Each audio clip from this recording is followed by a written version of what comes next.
Genèse 29, 10, 35. Et Jacob apprit à Rachel qu'il était parent de son père, qu'il était le fils de Rebecca. Elle courut l'annoncer à son père.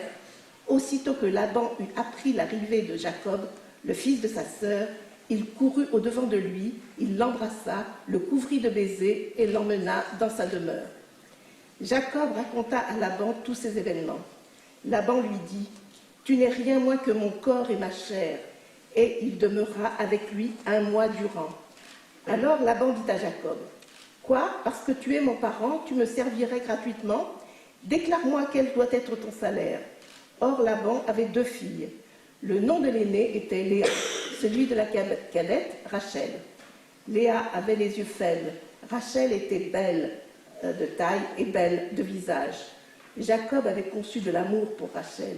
Il dit « Je te servirai 7 ans pour Rachel, ta plus jeune fille. » Laban répondit « J'aime mieux te la donner que de la donner à un autre époux.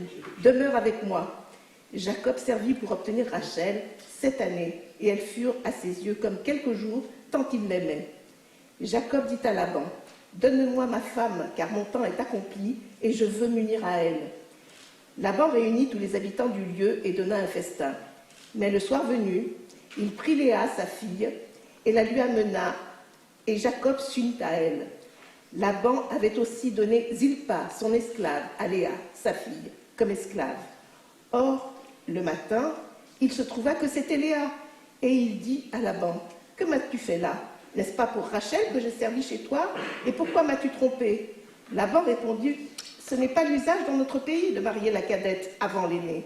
Achève la semaine de celle-ci, et nous te donnerons également celle-là, en échange du service que tu feras encore chez moi pendant 7 autres années. » Ainsi fit Jacob. Il acheva la semaine de la première, puis Laban lui accorda Rachel, sa fille, pour épouse. Laban donna à Rachel, sa fille, Bilha, son esclave, pour qu'elle devienne la sienne. Jacob s'unit pareillement à Rachel et persista à aimer Rachel plus que Léa, et il servit encore chez Laban 7 autres années. C'est pas très moral tout ça. C'est compliqué. Mais c'est la règle, c'est l'usage. Qu'est-ce que vous voulez que je dise? Que voulez-vous que je dise après cela? Parce que la semaine dernière, une certaine personne, membre de notre communauté, m'a interpellé et m'a dit « Mais comment cela se fait-il que nous disions Elohé Rachel, Elohé Léa, Dieu de Rachel et Dieu de Léa? Parce que Léa est l'aînée, on devrait dire Elohé Léa, Elohé Rachel. Rachel, pardon. Et je lui ai répondu, oui, mais c'est l'usage. Et j'ai essayé, lorsque nous avons revu le Sidour et lorsque nous avons préparé notre Sidour, j'ai essayé auprès de mes collègues de leur dire, on va rétablir la règle. C'est-à-dire, l'aîné, c'est l'aîné, la cadette, c'est la cadette. Et ils m'ont dit non. Donc, je me suis trouvé à 2 contre 1, contraint de continuer à dire d'abord Dieu de Rachel et Dieu de Léa. Et le texte que vous avez entendu aujourd'hui en est en partie la cause. En partie. C'est-à-dire que nous avons une situation qui est le pendant d'une autre situation. Lorsque Jacob a acquis le droit d'aînesse d'Ésaü, de son frère, et lorsqu'il s'est présenté à son père, le texte dit « Et les yeux d'Isaac étaient faibles ». C'est-à-dire qu'il ne voyait pas, il ne distinguait pas les traits de ceux qui étaient auprès de lui, comme si c'était la nuit. Et il avait dit à son fils aîné, Ésaü, il lui avait dit « Va chasser et prépare-moi le repas, le plat que j'aime ». On a donc, peut-être pas un festin, mais on a un repas. Et Jacob est venu, a servi le dîner à son père, qui l'a béni, croyant qu'il bénissait Ésaü. Donc on a le passage de l'aîné au cadet. Et là, Jacob a eu la monnaie de sa pièce. C'était la nuit. Donc il n'a pas distingué qui était là. Et Laban a interverti, c'est-à-dire a amené l'aîné à la place de la cadette.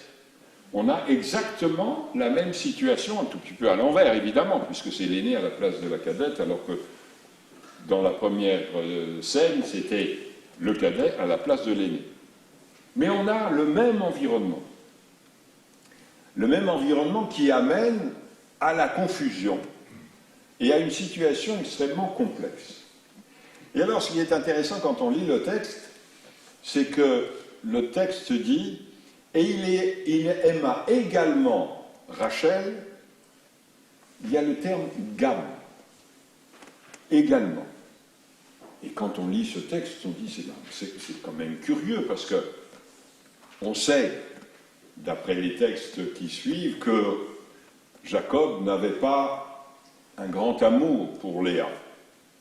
Mais le texte, ici, essaye d'adoucir les choses. Et dit, le Gaon de Vilna dit, Jacob aimait aussi Léa, parce qu'elle était sa première femme.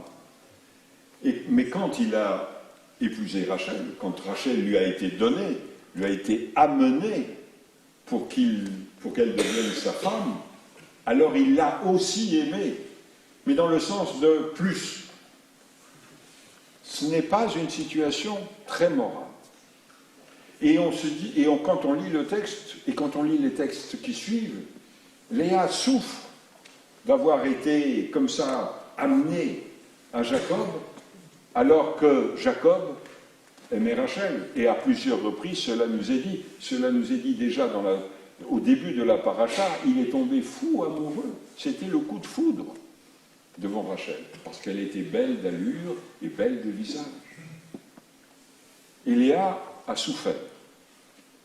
Alors on se dit, quand même, un texte de la Torah doit être un texte positif. On doit pouvoir quand même apprendre quelque chose de positif, de bien. Et là, qu'est-ce que l'on voit? On voit un père qui donne sa fille à la place d'une autre fille, et un mari qui va épouser la sœur de sa première épouse, tout en aimant plus la seconde qu'il va épouser en deuxième que la première. Ce n'est pas une situation très agréable. Il y a un tout petit peu de consolation, pas pour Léa, mais par la suite. Parce que nous sommes tous les descendants de 3 tribus, enfin de 2 et demi, mais de 3 tribus, disons. Les descendants de Lévi, les prêtres, les descendants de Juda, les rois, et les descendants de Benjamin. Nous sommes les descendants de ces 3 tribus. Or, de ces 3 tribus, il y a 2 tribus descendants de Léa, enfin de tous les enfants de Léa, et une tribu descendante de Rachel. Alors on pourrait se dire, dans le fond, c'est un lot de consolation. Parce que ce que nous sommes, nous le devons plus à Léa que nous le devons à Rachel. Mais est-ce un lot de consolation pour les... Est-ce que ce pouvait être un lot de consolation pour Léa, qui a souffert toute sa vie? Et on se dit quand même, la Torah aurait dû écrire autre chose dans la vie. Parce que ce n'est pas très élégant, ce n'est pas très positif. On nous dit toujours, il faut aimer son prochain comme soi-même, il faut être juste. Et là, on est dans l'injustice totale. Dans une situation familiale d'une extrême complexité. Et ça va se poursuivre tout au long de l'histoire et même après. Et pourquoi la Torah devrait être un conte de fées? Pourquoi la Torah devrait toujours nous dire ce qui est beau? Alors que nous savons très bien que dans la vie, eh bien, il y a des moments positifs, et puis il y a des moments moins positifs. De quel moment pouvons-nous apprendre le plus? De ceux qui nous enchantent, comme un conte de fées, ou de ceux qui nous font réfléchir. Peut-être des seconds. Et c'est pour ça qu'il y a ce texte.